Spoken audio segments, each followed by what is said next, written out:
Well, Queen's family is turning tragedy into purpose after they lost their daughter Talia to stillbirth in 2021. Now advocating for reproductive rights has become their mission, and they're honoring her memory later this week with the second annual A Run for Talia. Joining me now is Talia's dad, Hirsha Venkataraman. Hirsha, thank you for being with us. We appreciate it.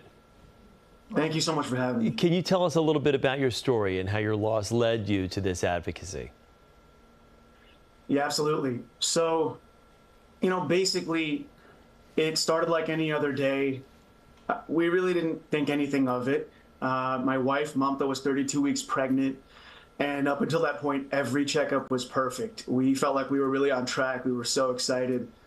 But then one night in October, almost 3 years ago exactly, Mamta wasn't feeling any of her usual movement. And we debated on what to do for a little while, and ultimately decided to go to the hospital. And on the way, I was thinking, it's really nothing. Like, we're just kind of making a big deal out of it. Maybe we just drink some orange juice or something and we'll feel some kicks, And then, I remember being in the hospital. I remember exactly what the waiting room looked like. I remember it like it was yesterday. They took Mamta in while I was waiting for her. Figured they'd take me in there, just tell me the baby was positioned in the wrong way or something. They just needed to do an adjustment or whatever. Or maybe she was even going into labor. But, the nurse took me into the room after a few minutes and really calmly and solemnly told me that they checked and checked and checked, but they couldn't find a heartbeat. I looked at Mamta. I felt like I was frozen, and then I just broke down. It was the worst day of our lives.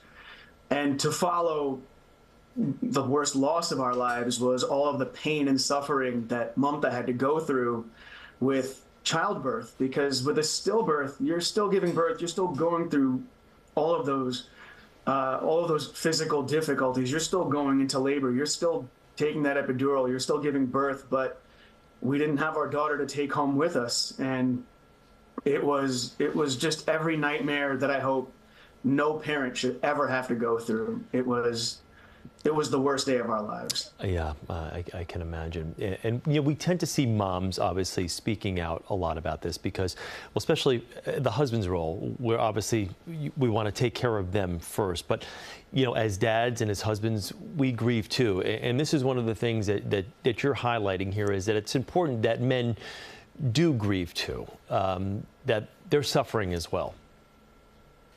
Yeah, absolutely. I think that fathers often feel like they have to suffer in silence, and I think that that's a problem. I think that stems from a lot of different things, though. I think that maybe lost fathers don't feel like they have an outlet. I feel like maybe they don't have a community.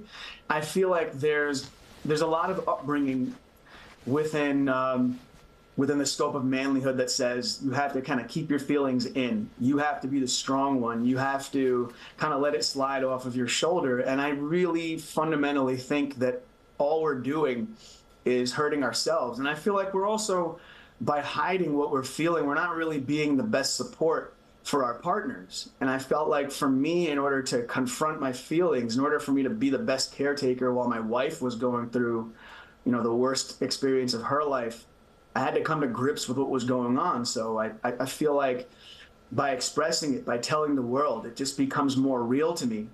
And I think that everyone grieves differently. I think that that's perfectly fine. But I think that if we come together, if men can really acknowledge their feelings on this, I think that we can pay it forward and have other men feel strong enough to come forward with their feelings too. And I'm hoping to start a trend like that.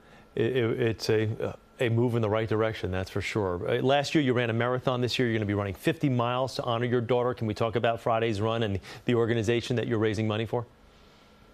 Yeah, so to talk about the run, I felt like doing a marathon last year was great, but I feel like every year for Thalia's birthday, she would have been 3 this year, I feel like I want to do something more. I want to really push myself to a limit that I didn't think was possible. And so I set the goal for 50 miles. I'm planning on doing it in Long Island City, right in my neighborhood. I'm using my apartment as home base. And I've been going through a foot injury for the past few months. So I'm probably gonna have to split the mileage between the elliptical and the road, just so I don't, break my foot. But I'm gonna go as hard as I can and as far as I can. And the nonprofit that I'll be raising funds for is this incredible nonprofit called Push for Empowered Pregnancy. It's run entirely by lost moms, all of whom are volunteering. None of them are paid. They all volunteer their time to advocate for and fight to prevent stillbirths. And this particular group has created a ton of community and awareness. Right now, they're running a special campaign called Stillness is an Illness, and they've created a powerful short film called Push to raise more awareness on their website. It's coming out on October 25th on pushpregnancy.org. And they're trying to create awareness. They're trying to activate healthcare professionals to help change the system from within. And they're trying to get nationwide protocols implemented. So my fundraiser is largely going towards the Stillness is an Illness campaign. And I really hope I hit my $10,000 goal or hopefully exceed it. Well, we're going to put the website on the screen in a second to kind of help you get towards that goal too. And before I let you go here, Hirsha, because we have to wrap this up here, sadly, even though I'd like to talk with you much more, can I just ask how your wife is doing? She's doing okay. I think, we're blessed now that we have a baby boy. He's almost 2 years old. His name is Raja. He's the light of our lives. I think I can, I don't have to tell you, our children really are just the air we breathe. And this kid breathes new life into us every day. But, something like this never goes away. Thalia is always still with us. And so there are some things that are triggering, and we still live with this tragedy. We carry her with our heart, but she's really strong. She's the strongest person I know. I love her to death. I idolize her in that way. She's my hero. And so she carries me through this just as much as my daughter. Well, it sounds like you guys have a great partnership and a wonderful family. And Hirsha, we thank you. We wish you the very best of luck, and I hope you recover from that foot injury as well. But thank you for talking with us this morning. Give your wife and son the very best for us. If you'd like to donate or learn more about the run, here's the website right now on your screen. You can take a look at it right there. You see it at the bottom of your screen, and do whatever you can to help donate.